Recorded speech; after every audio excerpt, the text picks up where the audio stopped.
Hi friends, welcome back to my YouTube channel. ಎಲ್ಲರೂ ಹೇಗಿದ್ದೀರಾ friends? ಇವತ್ತು ನಾನು ಕೆಂಪು ಅರಿವೆ ಸೊಪ್ಪು ಸಾಸಿವೆ ಮಾಡ್ತಾ ಇದ್ದೇನೆ. ನೋಡಿ, ಇದು ಕೆಂಪು ಅರಿವೆ ಸೊಪ್ಪು ನಮ್ಗೆ ಈ ಕಡೆ ಎಲ್ಲ ಸಿಗುತ್ತೆ. ಮತ್ತು ಇದು ಸ್ವಲ್ಪ ಮೆಂತ್ಯ ಸೊಪ್ಪು ಹಾಕ್ತಾ ಇದ್ದೀನಿ. ಒಂದು ಸ್ವಲ್ಪ ಮೆಂತ್ಯ ಸೊಪ್ಪು ಉಳಿದಿತ್ತು, ಅದನ್ನು ಕೂಡ ಹಾಕ್ತಿದ್ದೀನಿ. ಮೆಂತ್ಯ ಸೊಪ್ಪು ಜಾಸ್ತಿ ಹಾಕಬಾರ್ದು, ಯಾಕೆಂದರೆ ಇದು ಕಹಿ ಇರುತ್ತಲ್ವ. ಅದರಿಂದ ಸ್ವಲ್ಪ ಇದರ ಜೊತೆಗೆ ಹಾಕ್ತಾ ಇದ್ದೀನಿ ಅಷ್ಟೇ. ಇವಾಗ ಇದನ್ನು ತೊಳ್ಕೊಂಡೆಲ್ಲ ಕ್ಲೀನಾಗಿ ತೊಳ್ಕೊಂಡು ಕಟ್ ಮಾಡ್ಕೊಳ್ಬೇಕು. ಇವಾಗ ಇದನ್ನು ನೋಡಿ, ಇವಾಗ ಕಟ್ ಮಾಡಿ ಇಟ್ಕೊಂಡಿದ್ದೇನೆ. ಅಷ್ಟು ಸೊಪ್ಪು ಕಾಣುತ್ತಲ್ಲ ನೋಡಿ, ಇಷ್ಟೇ. ಇವಾಗ ಅದೇ ಸಾಕಾಗುತ್ತೆ. ಆಮೇಲೆ ತೆಂಗಿನಕಾಯಿ ರುಬ್ಬಿ ಹಾಕ್ತೇವಲ್ವ, ಅದರಿಂದ ಸಾಕಾಗುತ್ತೆ. ಕಲರ್ ಕಾಣ್ತಾ ಇದೆ ನೋಡಿ, ಕೆಂಪು ಕಲರು. ಅದರಿಂದ నేను ಕೆಂಪು ಅರಿವೆ ಸೊಪ್ಪು ಅಂತ ಹೇಳೋದು. ಇದು ತುಂಬ ಒಳ್ಳೆಯದು ಆರೋಗ್ಯಕ್ಕೆ. ಸೊಪ್ಪೆಲ್ಲ ನಾವು ಆದಷ್ಟು ಜಾಸ್ತಿ ಯೂಸ್ ಮಾಡಬೇಕು. ಇವಾಗ ಇದನ್ನು ಬೇಯಿಸ್ಕೊಳ್ತೇನೆ. ನೋಡಿ, ಈಗ ಬೆಂದಿದೆ. ಇದು ಇಷ್ಟು ಬೆಂದರೆ ಸಾಕು. ಇದನ್ನು ಜಾಸ್ತಿ ಬೇಯಿಸ್ಕೊಳ್ಬಾರ್ದು. ಯಾವುದೇ ತರಕಾರಿ ಆಗಲಿ ಸೊಪ್ಪಾಗಲಿ ನಾವು ಜಾಸ್ತಿ ಬೇಯಿಸಬಾರ್ದು. ಇವಾಗ ಇದು ಬೇಯಿಸುವಾಗ ಹಾಕಿದ್ದೇವಲ್ಲ ನೀರು, ಅದನ್ನು ಕೂಡ ಬಿಸಾಡಬೇಡಿ. ಅದ್ರ ಜೊತೆಯಲ್ಲಿ ಅದನ್ನು ಕೂಡ ಯೂಸ್ ಮಾಡಿ.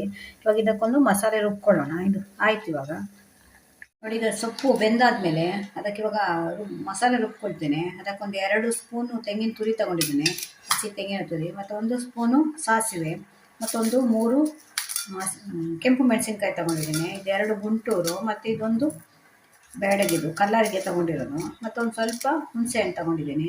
ಇವಾಗ ಇದನ್ನೆಲ್ಲ ಮಿಕ್ಸಿಯಲ್ಲಿ ರುಬ್ಕೊಳ್ಬೇಕು. ಇದು ಹಸಿಯಾಗಿ ರುಬ್ಕೊಳ್ಬೇಕು, ಇದೇನು ಹುರ್ಕೊಳ್ಳಿಕ್ಕಿಲ್ಲ. ಬನ್ನಿ, ಇವಾಗ ಇದನ್ನು ಮಸಾಲೆ ರೆಡಿ ಮಾಡ್ಕೊಳ್ಳೋಣ. ನೋಡಿ, ಈಗ ಕುದೀತಾ ಇದೆ. ಇದು ನಾವು ಸೊಪ್ಪು ಬೇಯಿಸಿ ಇಟ್ಕೊಂಡಿದ್ವಲ್ಲ, ಅದು ಸೊಪ್ಪು ಇವಾಗ ಕುದೀತಾ ಇದೆ. ಇವಾಗ ಇದಕ್ಕೆ ನಾನು ರುಬ್ಬಿ ಇಟ್ಕೊಂಡಿದ್ದೇನೆ, ಆಗ ತೋರಿಸಿದೆ ಅಲ್ಲ, ತೆಂಗಿನಕಾಯಿ ಮತ್ತು ಇದು ಸಾಸಿವೆ ಎಲ್ಲ, ಅದರದ್ದು ಇವಾಗ ಇದಕ್ಕೆ ಹಾಕ್ತಾ ಇದ್ದೇನೆ. ಅದು ಹಾಕಿದ್ದಾನೆ, ರುಬ್ಬಿದ್ದನ್ನು ಹಾಕಿ ಚೆನ್ನಾಗಿ ಮಿಕ್ಸ್ ಮಾಡಬೇಕು. ರುಬ್ಬಿದ ಮಸಾಲೆನ ಅದಕ್ಕೆ ಹಾಕಿದ್ದೇನೆ. ಇವಾಗ ಇದಕ್ಕೊಂದು ಸ್ವಲ್ಪ ಅರಿಶಿಣದ ಪೌಡ್ರ್ ಹಾಕ್ತಾ ಇದ್ದೇನೆ. ಮತ್ತೊಂದು ಸ್ವಲ್ಪ ಉಪ್ಪು ನೋಡ್ಕೊಂಡು ಹಾಕಿ, ಜಾಸ್ತಿ ಹಾಕಬೇಡಿ. ಅರ್ಧದಿಂದ ಒಂದು 3/4 ಸ್ಪೂನ್ ಹಿಡಿಯುತ್ತೆ. ತುಂಬ ಈಸಿ. ನೀವು ಮನೆಯಲ್ಲಿ ಯಾರಾದ್ರೂ ಗೆಸ್ಟ್ ಬಂದರು ಅಂತ ಇಟ್ಕೊಂಡ್ರೆ, ಅವಾಗ ಸಡನ್ನಾಗಿ ಏನಾದರೂ ಮಾಡಬೇಕು ಅಂದರೆ ಒಂದೇ ಒಂದು ಐಟಮ್ ಇರುತ್ತೆ ಅಂದ್ಕೊಳ್ಳಿ. ಇನ್ನೊಂದು ಐಟಮ್ ಏನಾದರೂ ಮಾಡಬೇಕು ಅಂದರೆ ಇದೊಂದು ಸಡನ್ನಾಗಿ ಮಾಡ್ಬೋದು. ತುಂಬ ಈಸಿ. ಒಂದು 15-20 ನಿಮಿಷದಲ್ಲೇ ಆಗೋಗುತ್ತೆ. ಇದು ಹೆಲ್ತ್ ಕೂಡ ತುಂಬ ಒಳ್ಳೆಯದು. ಸೊಪ್ಪೆಲ್ಲ ಹಾಕಿದೇವಲ್ಲ ಇದರಲ್ಲಿ. ಇವಾಗ ಇದು ಚೆನ್ನಾಗಿ ಕುದಿಬೇಕು. ಕುದಿದು ಬಂದಮೇಲೆ ನಾವು ಕುದಿ ಆದಮೇಲೆ ಇದಕ್ಕೊಂದು ಒಗ್ಗರಣೆ ಕೊಡಬೇಕು. ಇವಾಗ ಇದು ಕುದೀತಾ ಇದೆ. ಇವಾಗ ಇದಕ್ಕೊಂದು ಪೀಸು ಬೆಲ್ಲ ಹಾಕ್ತಾ ಇದ್ದೀನಿ. ಬೆಲ್ಲ ನಿಮ್ದು ಆಪ್ಷನ್, ಬೇಕಾದ್ರೆ ಹಾಕ್ಕೊಳ್ಳಿ, ಇಲ್ಲಾಂದರೆ ಸ್ಕಿಪ್ ಮಾಡ್ಬೋದು. ಮತ್ತೊಂದು ಸ್ವಲ್ಪ ಕರಿಬೇವು ಹಾಕ್ತಾ ಇದ್ದೀನಿ. ಇವಾಗ ಇದಾದ್ಮೇಲೆ ಚೆನ್ನಾಗಿ ಕುದಿಸ್ಬೇಕು. ತುಂಬ ಚೆನ್ನಾಗಿ ಒಂದು 2 ನಿಮಿಷ ಕುದಿಸಿದ್ರೆ ಸಾಕು. ನಾವು ತೆಂಗಿನಕಾಯಿ ಹಾಕಿದ ಮೇಲೆ ಜಾಸ್ತಿ ಕುದಿಸ್ಬಾರ್ದು.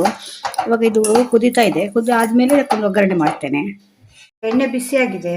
ಬಿಸಿ ಆದಮೇಲೆ ಇದಕ್ಕೊಂದು ಒಗ್ಗರಣೆ ಮಾಡ್ತೇನೆ. ಒಂದು ಸ್ವಲ್ಪ ಸಾಸಿವೆ, ಮತ್ತು ಉದ್ದಿನಬೇಳೆ, ಮತ್ತು ಜೀರಿಗೆ, ಮತ್ತು 1 ಕೆಂಪು ಮೆಣಸಿನ್ಕಾಯಿ, ಮತ್ತೊಂದು ಸ್ವಲ್ಪ ಕರಿಬೇವು. ಇದು ಹಾಕಿ ಇದಕ್ಕೆ ಒಗ್ಗರಣೆ ಮಾಡಬೇಕು. ಇದೆ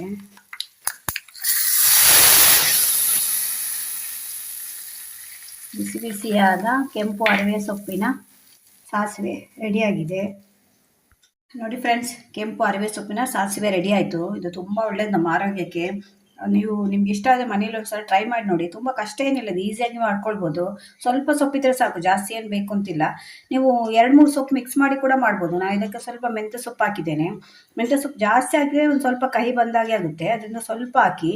ಈ ವಿಡಿಯೋ ನಿಮ್ಗೆ ಇಷ್ಟ ಆದರೆ ನನ್ನ ಚಾನಲ್ನ ಸಬ್ಸ್ಕ್ರೈಬ್ ಮಾಡ್ಕೊಂಡು ನೋಡಿ. ಪಕ್ಕದಲ್ಲಿರೋ ಬೆಲ್ ಬಟನ್ನ ಪ್ರೆಸ್ ಮಾಡಿ. ನೀವು ವಿಡಿಯೋ ನೋಡ್ತೀರಾದ್ರೆ ಸಪೋರ್ಟ್ ಮಾಡಿ ಫ್ರೆಂಡ್ಸ್.